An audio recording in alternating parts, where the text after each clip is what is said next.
BB 之後性生活同埋避孕。生完 BB 之後幾時可以恢復性生活啊？經過產育期，即係大約生完 BB 6星期之後，如果惡露乾淨晒，子宮又已經回復本身嘅大細，腹部傷口或者會陰嘅傷口都愈合好，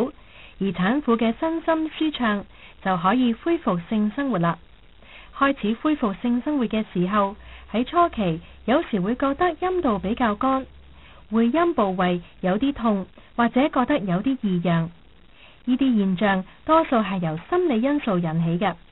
而大多數經過幾次性交之後都會慢慢適應㗎啦。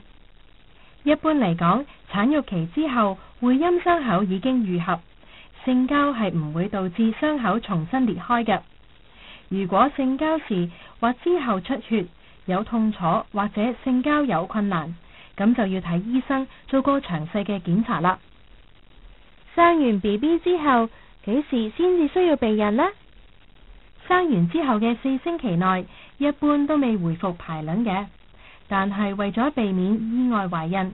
當恢復性行為嘅時候，夫婦要用可靠嘅避孕措施。如果有需要，你可以返嚟母嬰健康院，我哋會為你提供避孕嘅